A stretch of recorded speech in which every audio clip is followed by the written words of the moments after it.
Welcome to the Fire and Earth podcast with your hosts, Jason Mefford and Kathy Groover. Fire and Earth, giving you the keys to unlock your limitless potential. Welcome to another episode of the Fire and Earth podcast. I'm your co-host, Jason Mefford. And I am Kathy Groover, and today we have another one of those short prompts, which we're never know where it's going to go, but let's see. So this prompt from the I Am app, which is an affirmation app where like every 2 hours you get a new affirmation to pop up. This one this morning was, what steps can I take to attract wealth, abundance, and well-being? What steps can you take? Abundance, and well-being. Okay, so first place I want to go on that is a lot of people, they specifically use the word wealth and abundance separate, right? But I think especially in the new age, I don't know what you want to call it, the quasi new agey entrepreneurial bullshit stuff that goes on. Everybody's talking about abundance, but what they're really talking about is wealth and people getting rich, right? They're not actually talking about abundance. They're talking about getting rich. And there's a big difference between being rich and being wealthy. and being abundant.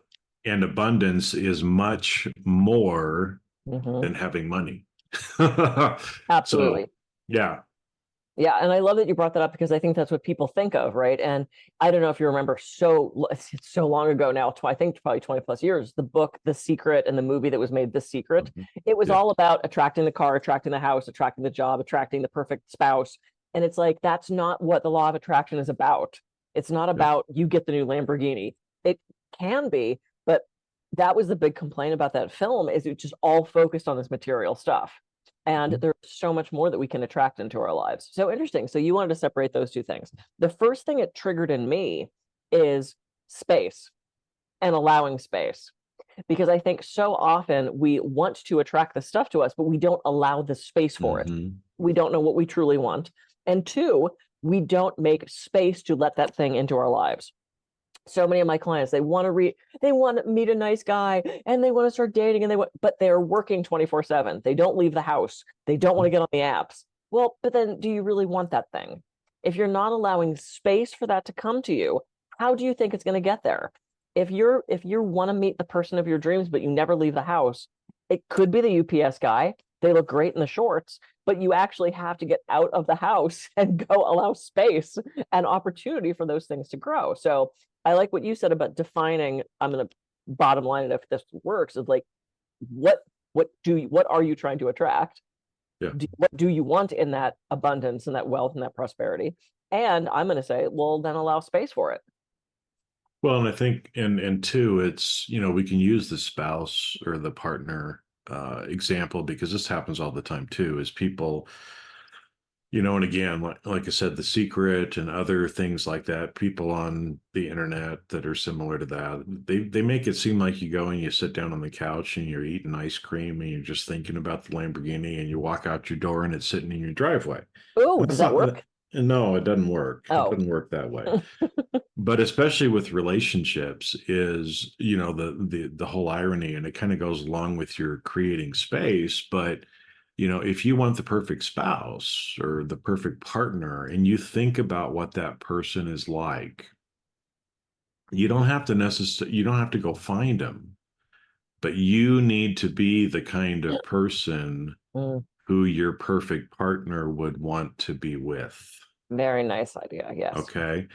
And so, this has happened to me, through different relationships and other stuff over the years too. It's like things just happen, right? But if we have to prepare ourselves and be the kind of person that somebody who's a person of our dreams would want to be with, because if we're not, then they're not going to be attracted to us, right? Absolutely. Yep. And we can't be the wanty, needy kind of thing either, right? And so the boy girl syndrome, kind of from psychology, right? Boy wants girl, so girl doesn't want anything to do with boy. Interesting. But if boy doesn't care about being with girl, all of a sudden girl wants boy like crazy, right? That was And very kind of, yes. I'm using my caveman speak. I was just like, that's an interesting cadence you just put on that. Girl, boy, hate girl. You know, it's like, Yeah, yeah. Me Tarzan, you Jane. exactly. But the irony, I mean, we laugh about it, but it is so true. And again, if you want, as an example, your perfect partner, then be the kind of person that your perfect partner would want to be with. And when you do that, just like a magnet, they get sucked into your life. They Yeah, show up. I mean, that's it. Just happened to me with my current relationship. I Neither know. neither one of us were looking for anything, but right, universe I brought us together. I wasn't looking for something permanent, and I'm getting married in 3 months. Hmm. You know, Hmm. it's like it's been 4.5 years. It's like, wow. Yeah. The other thing that I was going to say along with that is you have to ask, do you deserve this thing you're asking for?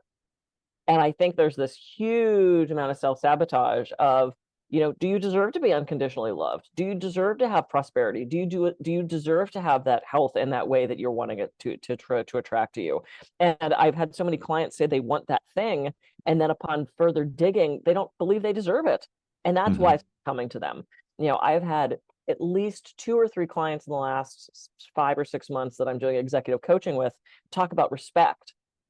They want respect from their coworkers, they want respect from their team. And I went, okay, well, one, what does respect mean to you? What does that look like? Two, how will you know if you're getting it from them? Like, what does that look like? And three, do you respect yourself? And I get to that and they all kind of go, oh, oh, Yeah. Do you yeah. respect yourself and do you respect your team? Right. Because that's the other part of it too, Mm, right? Is it's like if you're not respectful of your team, of course they're not going to give you respect. yeah, And if you don't respect yourself, then why in the world would anybody else respect you? right. Right. Yeah. So Good. interesting. So yeah, attracting that. So know what you want, like Mhm. define those terms of what you want, make space for it, and then do the work. Yeah. And I think, the third word in there we haven't really touched on either, which is well-being, right? Which is Which I different than think health.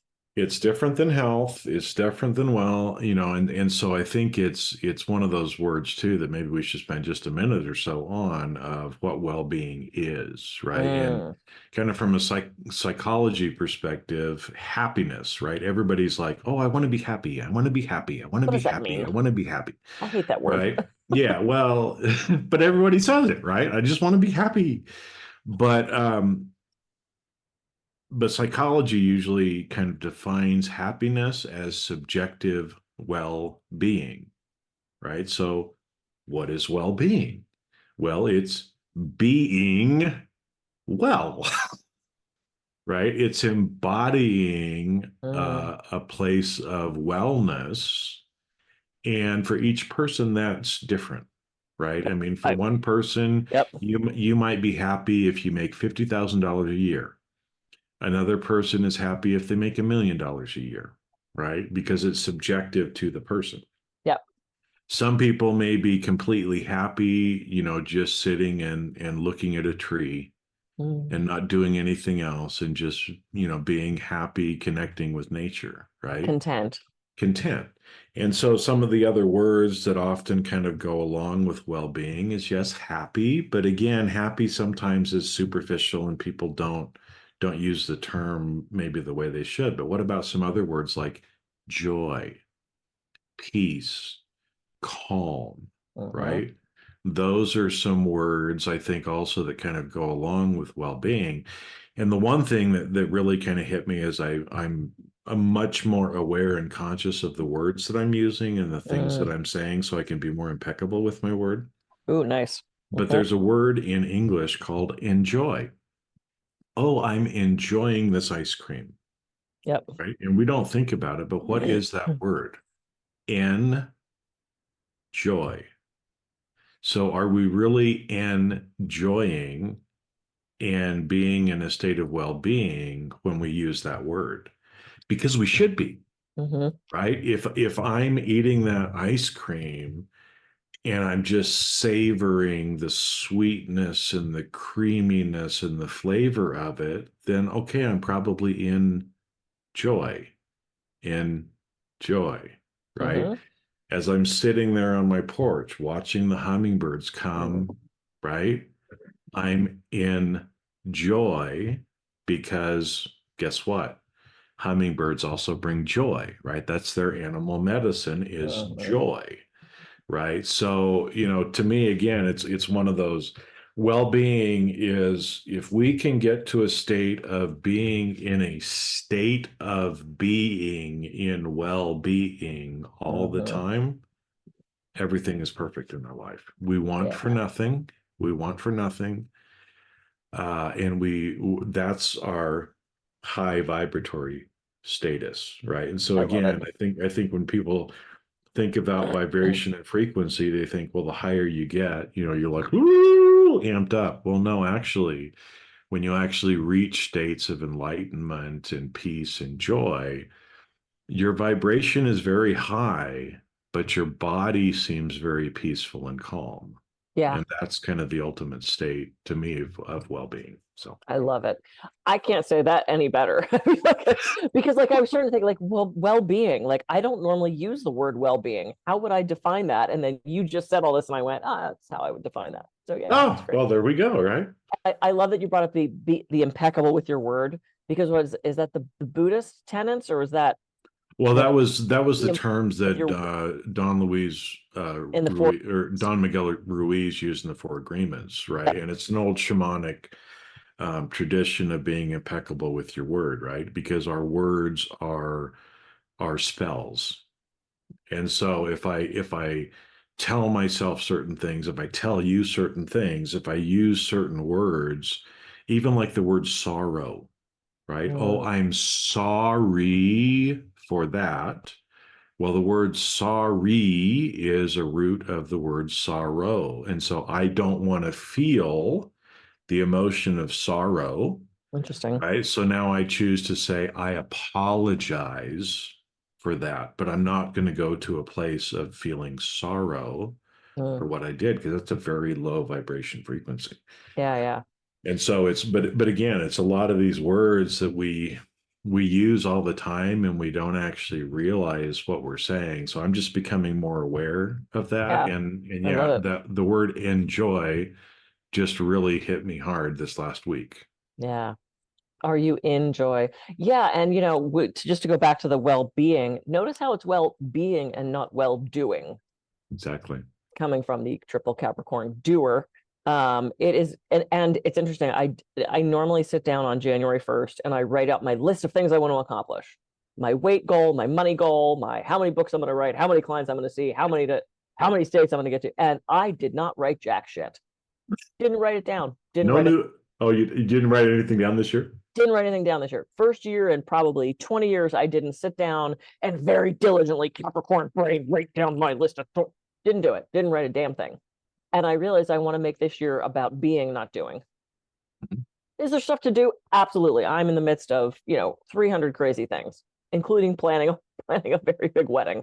But underneath that, underneath the crazy lady who is trying to manage all the stuff, I want to come from a place of being. Yesterday, I didn't succeed. I was way too overwhelmed.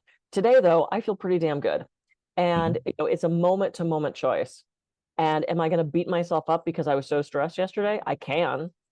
What good does that do? That's not attracting abundance or well-being. Me now regretting regretting or beating myself over how busy yesterday was. But now today I get to make different choices, and I hopefully can move forward, and we all can, with a different attitude and being in that place of enjoyment. So Exactly. that's how I'm looking at today. All right, cool. Good way to look at every day. Every day. I am Kathy Groover. I can be reached at kathygruver.com. And I am Jason Mefford. I can be reached at jasonmefford.com. So go out and have a great week and start attracting that wealth, abundance, and well-being that you want in your life. And we'll see you on and that you deserve too, by the way, right? And we'll see you on the next episode of the Fire and Earth Podcast. See ya. See ya.